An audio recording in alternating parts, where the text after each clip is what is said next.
What's going on YouTube? It's your boy Big Play Ray, and I want to come to you today to talk about overtraining. Overtraining is a very, very big deal.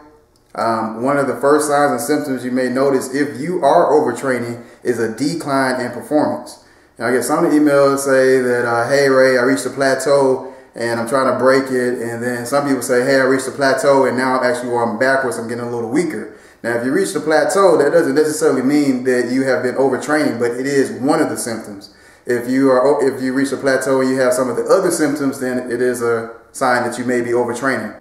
There is nothing good about overtraining. Overtraining is very counterproductive. I mean, with a lot of things, people think that more is better. But when it comes to training your body and working out, more is not necessarily better. It can be very, very counterproductive. You don't want to start getting injuries and stuff, and then you can no longer work out, actually catch an injury that will put you out of the gym for about 6 months. Now that is very counterproductive. The second one may be an increase in your resting heart rate.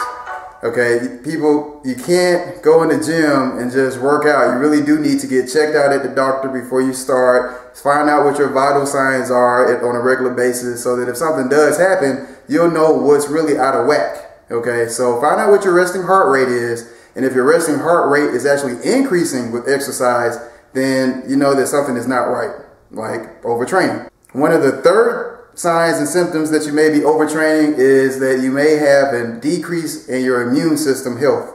Okay, so you're being more susceptible to illnesses. It's taking you a longer time to get over head colds, and you're just overall just catching colds a little more often. Okay, a fourth point that you may be overtraining is your motivation. You may be losing it. You all have been asking about my 4-day routine, and I've already posted that video. You may have just missed it, so I'm going to post another link in the description of the video where I share with you all my 4-day split and as well as a 3-day split. It's a free download. If you're doing the 4-day split, then let's say for instance you work Monday, Tuesday, then Wednesday will be a good day to take off, and then Thursday, Friday, you finish the rest of the split. And then you rest on Saturday and Sunday. So that way you have a day in between. I mean, if you like to do them back to back, then that's fine. When I do a 4-day split, I don't do them back to back. I usually have a day of rest after the second day. How long do you spend in the gym? If you're in the gym over an hour and a half by yourself, then you're probably overtraining. Probably, unless you got some special routine that's going on. When I'm training by myself, I like to train out with another partner and stuff so I can get someone to critique me, you know what I mean, make sure that I'm doing things in line. If I'm by myself though, I'm in and out of the gym with my full routine complete in about 45-50 minutes. If I'm training with somebody else, or if I'm training someone else or have a client with me, and I'm still working out myself, then we're in and out in about an hour and a half tops, hour 45 sometimes, because we're doing some talking in between. But don't spend all this time in the gym. To spend 2 hours in the gym, I'm losing my mind. Okay, first of all, my stomach is growling because I've already exhausted my carbohydrates and my energy sources, so I'm hungry out of my mind, and now my body's going catabolic, which is just horrible for your body. Another big sign that you're overtraining is injuries, okay? If your muscles are getting weaker, they're more fatigued and under a lot of strain, they're just gonna quit on you by becoming injured.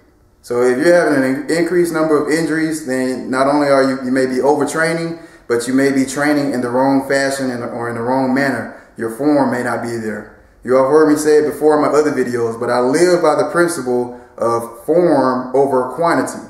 Skill over strength. So it doesn't matter about the weight will get there as long as you perfect your form. So make sure that you're big on your form.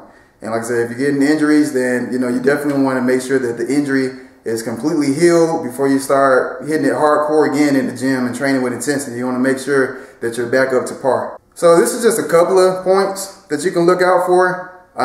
Pretty much anything that's counterproductive to your overall optimal results could be a sign that you're overtraining. But these are some of the big 4 or 5 signs. Okay, I hope that all this information helps you.